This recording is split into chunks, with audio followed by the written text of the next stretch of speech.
Les vagues s'écrasaient contre mes cuisses nues, froides et salées, comme une caresse brutale qui me réveillait d'un long sommeil.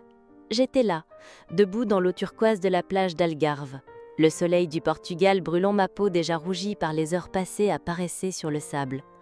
Mon bikini blanc collé à mon corps, trempé, et je sentais le sel piquer mes lèvres. Le vent chaud fouettait mes cheveux emmêlés. Soudain, une ombre glissa sur l'eau à côté de moi. Un surfeur, torse nu, musclé et bronzé, chevauchait une vague immense qui se brisait avec un rugissement assourdissant. Il atterrit si près de moi que l'écume m'éclaboussa le visage. Nos regards se croisèrent, les siens d'un bleu profond comme l'océan, intense et moqueur. Mon cœur s'emballa, un frisson me traversa, pas seulement à cause de l'eau froide. Qui était cet homme ? Pourquoi son sourire en coin me faisait-il sentir vivante pour la première fois depuis des mois ? Je m'appelle Léa, j'ai 32 ans, et ma vie ressemble à un tableau parfait accroché au mur d'une maison bourgeoise. Mariée depuis 5 ans à Antoine, un avocat d'affaires qui gagne bien sa vie. Nous habitons en appartement spacieux à Paris, avec vue sur la Seine. Nos week-ends sont faits de dîners chez des amis influents, de vacances organisées dans des hôtels de luxe et de ces petites routines qui font que tout semble stable. Antoine est attentionné, prévenant. Il m'offre des fleurs tous les vendredis, me masse les épaules après une longue journée au bureau où je travaille comme graphiste freelance. Notre mariage est parfait en apparence.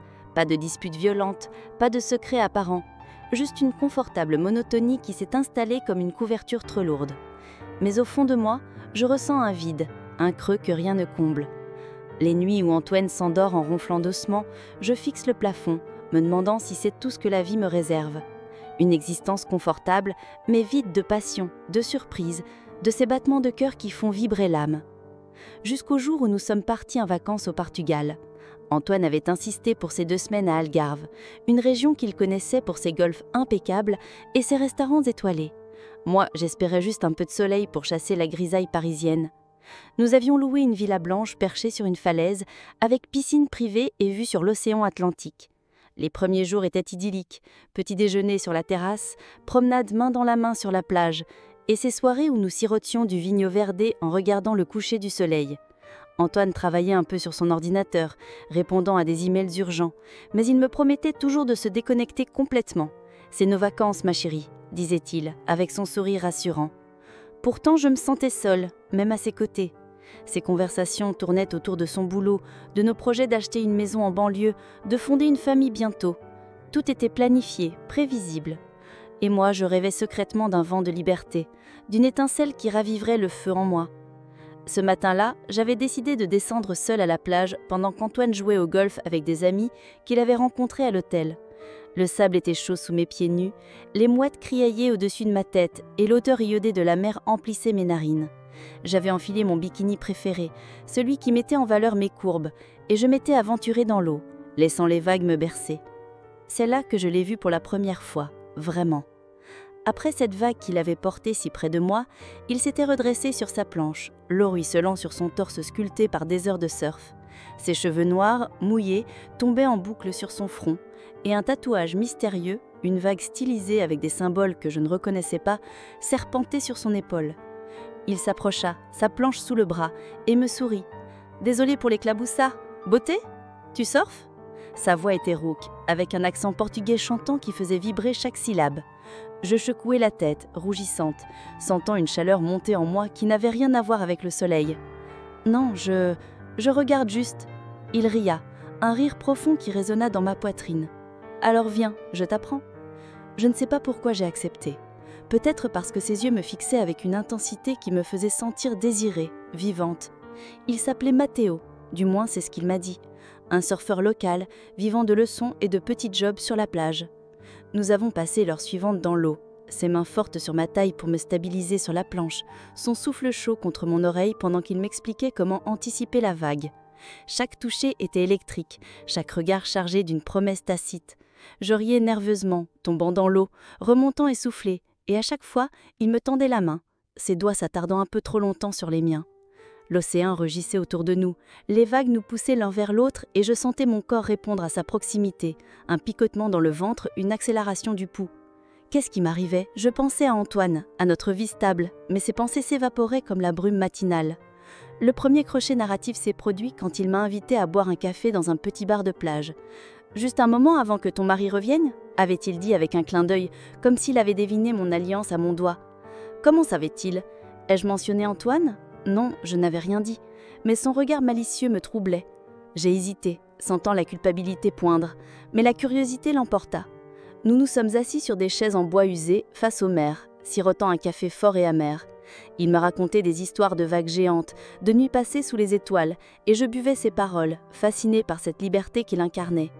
Puis soudain, quelque chose d'inattendu. Alors que je riais à une de ses blagues, sa main effleurait la mienne sur la table. Un geste simple, mais troublant. Mon cœur s'arrêta. Je retirai ma main, mais trop tard. Une étincelle avait jailli. « Tu es mariée, hein ?» murmura-t-il, ses yeux plongeant dans mes yeux. Je hochai la tête, muette. Dommage, mais les vagues ne respectent pas les règles. Sa phrase resta suspendue dans l'air, comme une menace ou une invitation. Je me levai précipitamment, prétextant un appel d'Antoine. En rentrant à la villa, je sentais encore la chaleur de son toucher sur ma peau. Ce soir-là, quand Antoine me demanda comment s'était passée ma matinée, je souris et dis « Tranquille, juste une promenade ». Mon premier mensonge, petit, mais qui ouvrait une brèche. Et au fond de moi, je me demandais qui était vraiment Mathéo et pourquoi son regard me hantait déjà. Le lendemain matin, Antoine était parti tôt pour une réunion improvisée avec ses amis golfeurs, me laissant seule avec mes pensées. Je me réveillais dans notre lit king size, les draps frais contre ma peau, mais un nœud serrait mon estomac. J'enfilai une robe légère, blanche, qui flottait autour de mes jambes et décidai de retourner à la plage. Juste pour marcher, me disais-je, juste pour sentir l'océan. Mais au fond, je savais que je cherchais autre chose, quelque chose de dangereux, d'interdit, quelque chose qui me faisait me sentir vivante. La plage était presque déserte à cette heure matinale, hormis quelques joggeurs et des pêcheurs au loin, leurs silhouettes floues dans la brume. Je m'assis sur un rocher plat, face à la mer, laissant les vagues hypnotiques apaiser mes pensées tourbillonnantes. C'est alors que je l'entendis, un sifflement joyeux porté par le vent. Je tournai la tête et le vis, Mathéo, sa planche sous le bras, marchant vers moi avec cette assurance féline qui me faisait frissonner. Il portait un short de surf noir, son torse nu luisant sous le soleil levant, et ce tatouage sur son épaule semblait danser à chaque pas. « Tu reviens déjà, beauté ?» lança-t-il en s'approchant, son sourire en coin faisant naître une chaleur traîtresse dans mon ventre. Je ris nerveusement, jouant avec une mèche de mes cheveux. « Juste une balade, et toi, toujours à dompter les vagues ?» Il planta sa planche dans le sable et s'assit à côté de moi, si près que je pouvais sentir l'odeur de sel et de cire de surf sur sa peau.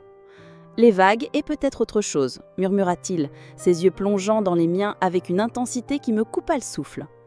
Nous parlâmes pendant des heures, ou peut-être des minutes. Le temps semblait se dissoudre en sa présence. Il me raconta sa vie, ou du moins des fragments, une enfance à Lisbonne, des voyages à Bali pour surfer, une liberté qu'il chérissait plus que tout.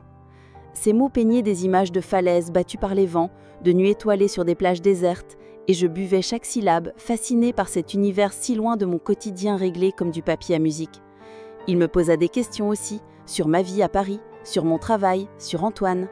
Je répondais vaguement, éludant les détails, mais son regard perçant semblait deviner ce que je taisais.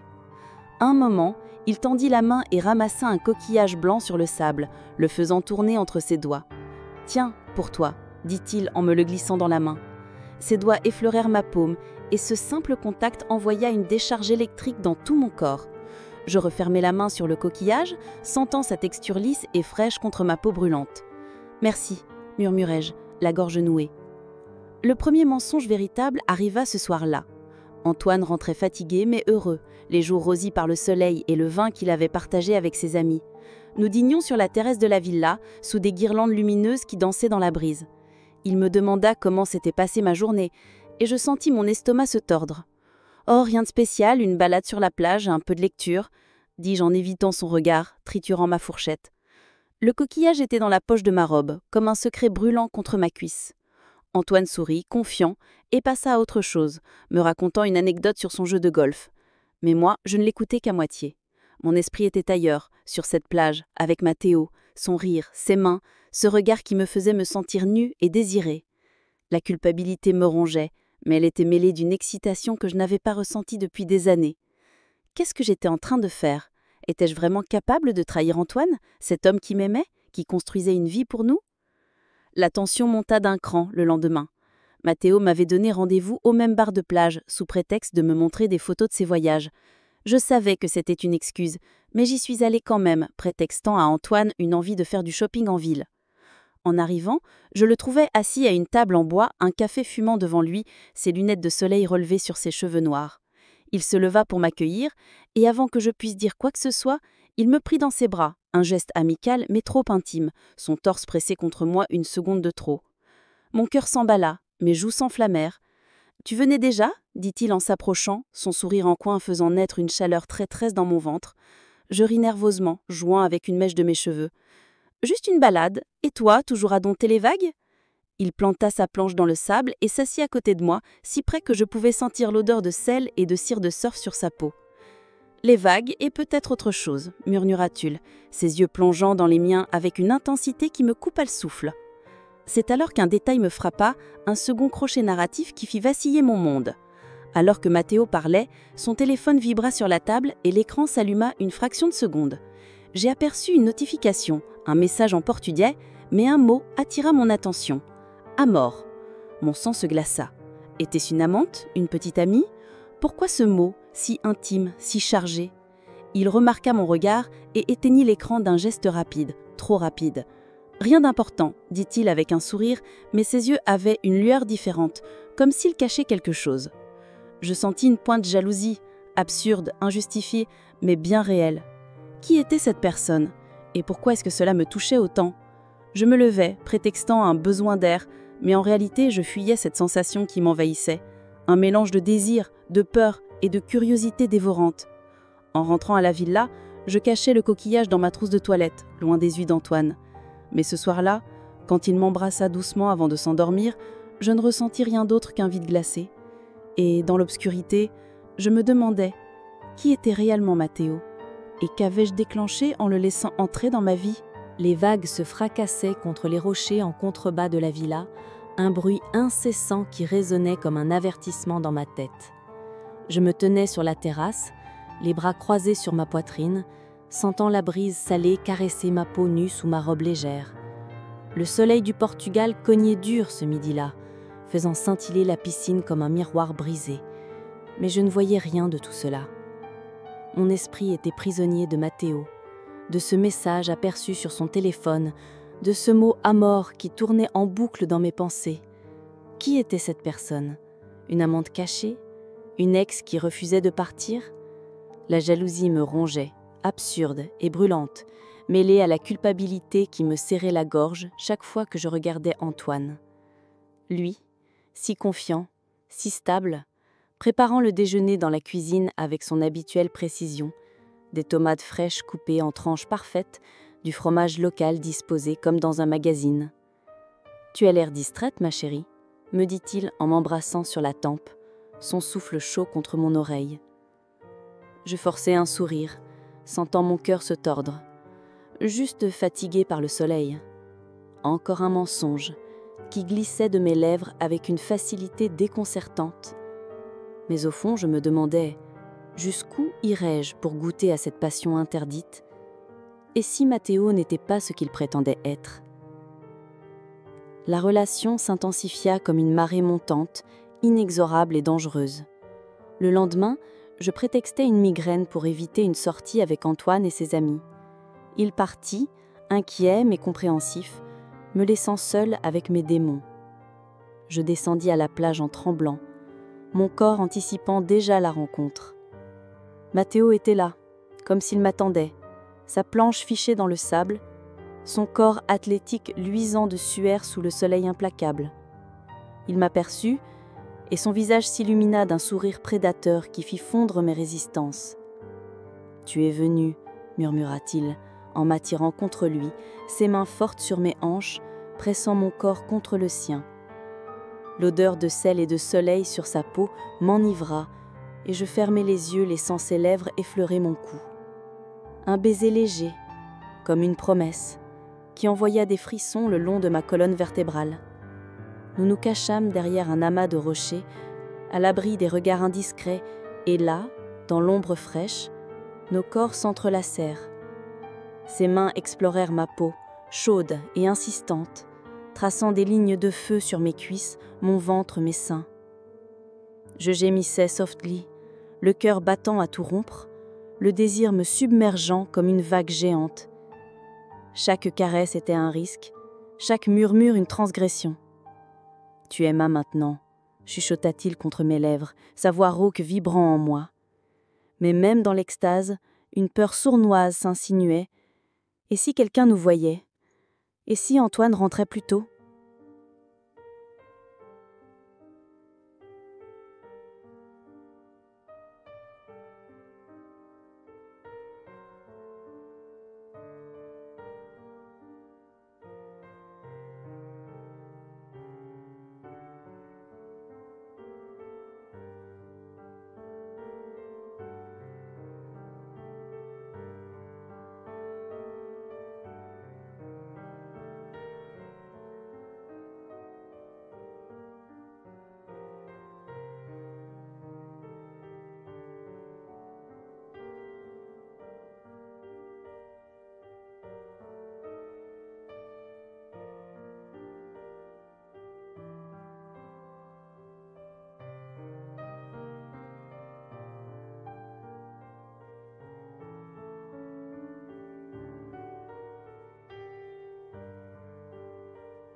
Le vent s'était levé sur la côte d'Algarve, hurlant comme un avertissement sinistre, fouettant les palmiers qui bordaient le chemin vers la villa. Je marchais d'un pas rapide, mes sandales claquant contre le sol poussiéreux, sentant la sueur perler sur mon front malgré la fraîcheur du soir qui tombait. Mon corps portait encore les marques de l'après-midi avec Matteo, des traces rouges sur ma peau là où ses mains m'avaient serré, un goût salé sur mes lèvres qui me rappelait ses baisers urgents dans la crique cachée. L'odeur de l'océan collait à mes vêtements, mêlée à celle de sa peau, et chaque rafale de vent semblait me murmurer « Arrête-toi, avant qu'il ne soit trop tard ». Mais je ne pouvais pas. J'étais au bord du précipice, un pied dans le vide, sentant le sol se dérober sous moi. La paranoïa me rongeait comme un acide, et je scrutais chaque ombre, chaque bruit, imaginant Antoine derrière un arbre, ou pire, cette femme mystérieuse que j'avais vue avec Matteo. Qui était-elle vraiment? Et qu'est-ce que leur conversation chuchotée signifiait pour moi? Mon cœur battait à un rythme erratique, un mélange de désir résiduel et de terreur pure. J'étais sur le point de tout perdre, mon mariage, ma vie stable, peut-être même moi-même. Et pourtant, une partie perverse de moi voulait sauter, juste pour sentir la chute. À la villa, les lumières étaient allumées, projetant des ombres dansantes sur les murs blancs. Antoine était rentré plus tôt que prévu, assis sur le canapé du salon, un verre de Vigno Verde à la main, son ordinateur portable ouvert sur ses genoux. Il leva les yeux quand j'entrai, et son regard, habituellement si doux, si confiant, semblait plus aiguisé, comme s'il sondait mon âme. « Tu rentres tard, Léa.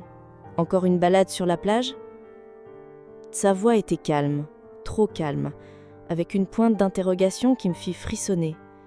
Je sentis mon estomac se nouer, une sueur froide couler le long de mon dos. Oui, le coucher de soleil était magnifique, j'ai perdu la notion du temps.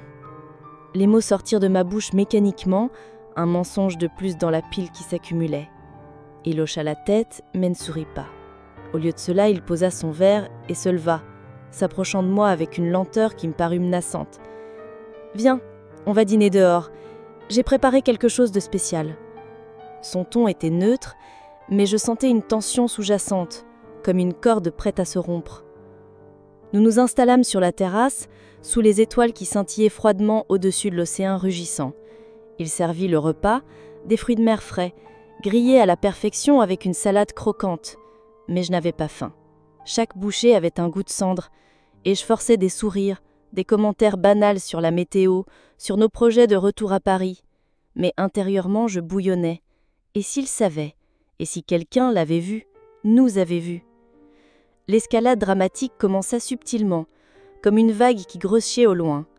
Le lendemain matin, je me réveillais avec une migraine lancinante, les tempes battantes, le corps épuisé par les nuits blanches passées à revivre mes moments avec Matteo. Antoine était déjà parti pour une promenade, me laissant un mot sur la table. « Je reviens vite, profite du soleil, bisous. » Je soupirai de soulagement, mais ce fut de courte durée. Mon téléphone vibra, un message de Matteo. « Rendez-vous à la crique ce midi, j'ai quelque chose pour toi. » Mon cœur s'emballa, un mélange d'excitation et d'appréhension. J'y allais bien sûr, incapable de résister.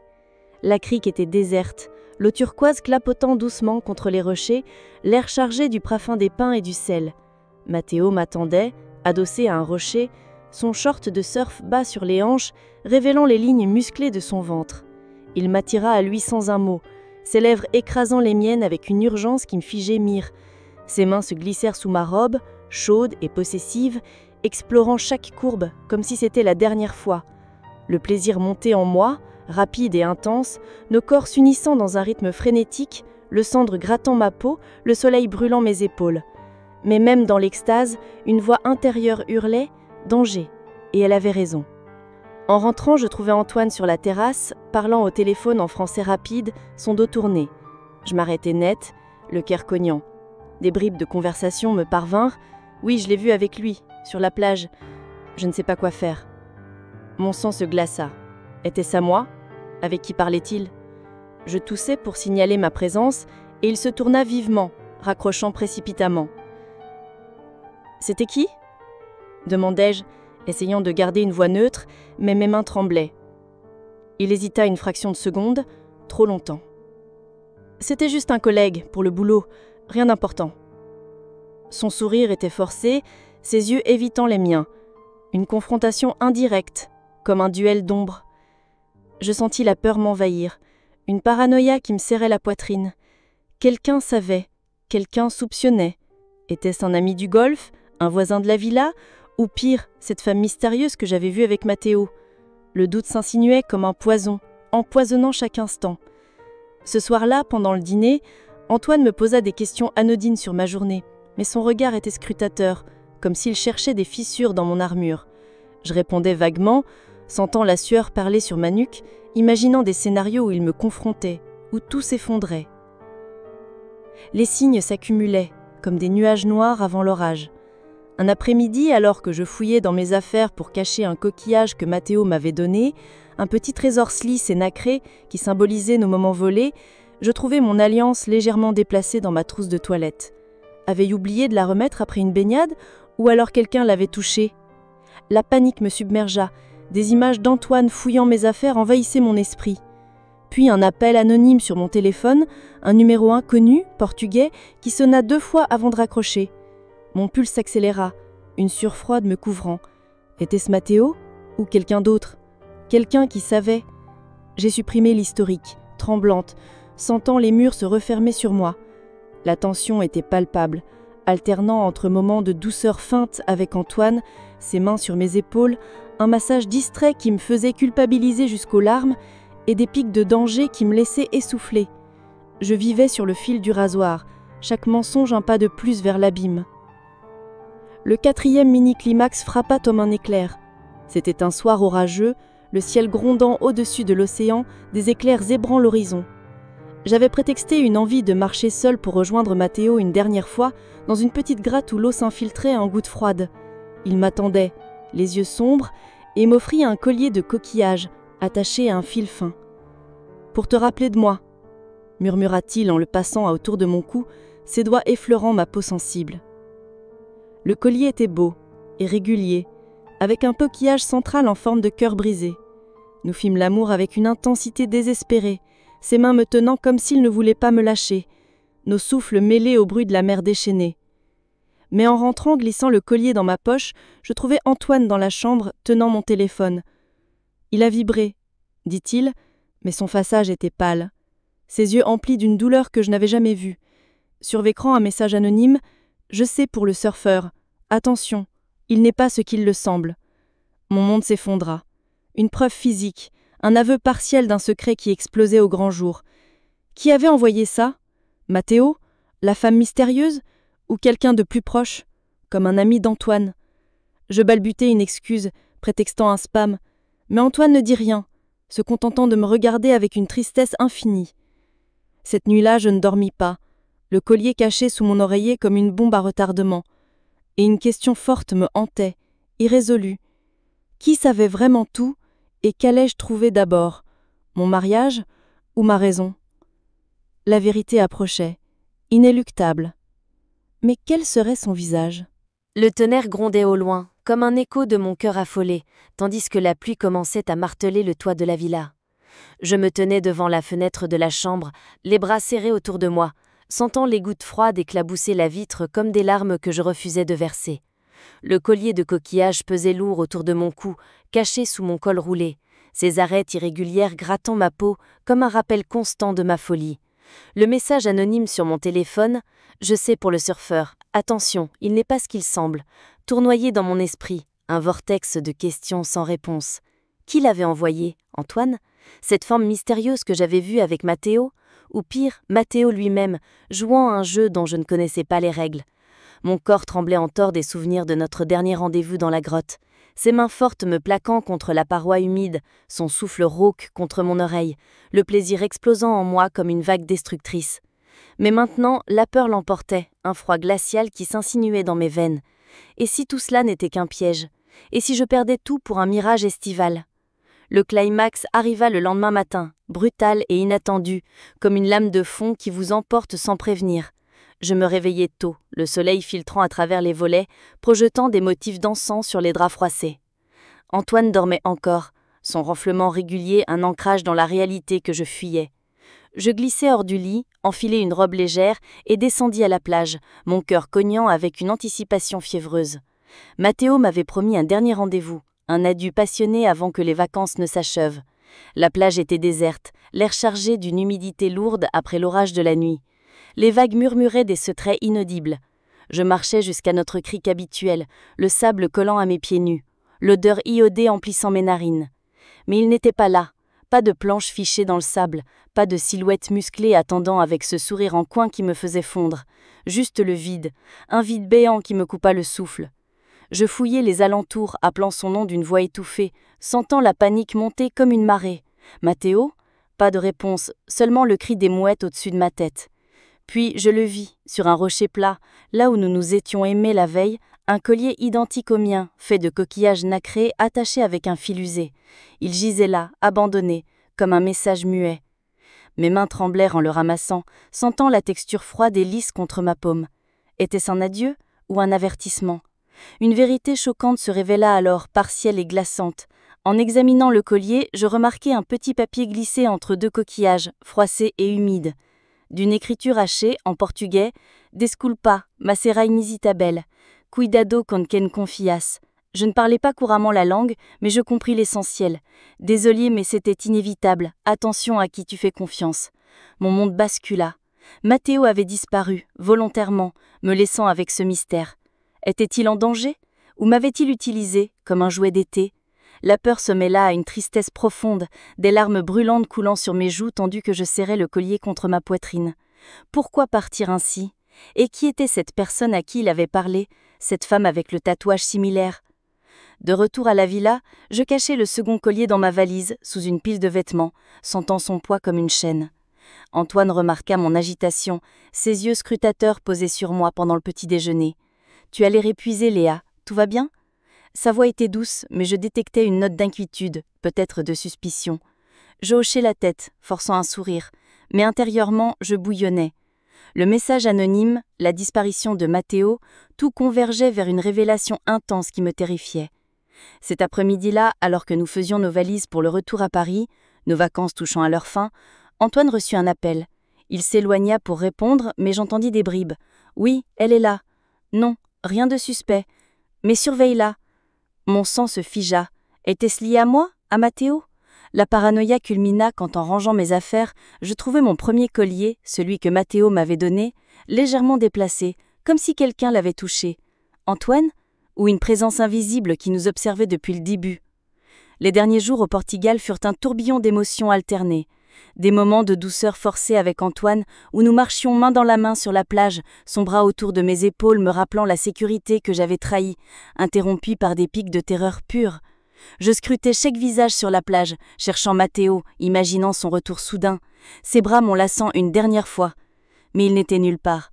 La nuit, je rêvais de lui, ses lèvres sur les miennes, chaudes et exigeantes, puis son visage se dissolvant en fumée, laissant un vide froid. La culpabilité me rongeait, mêlée à une curiosité dévorante. Qu'était arrivé à Matteo ?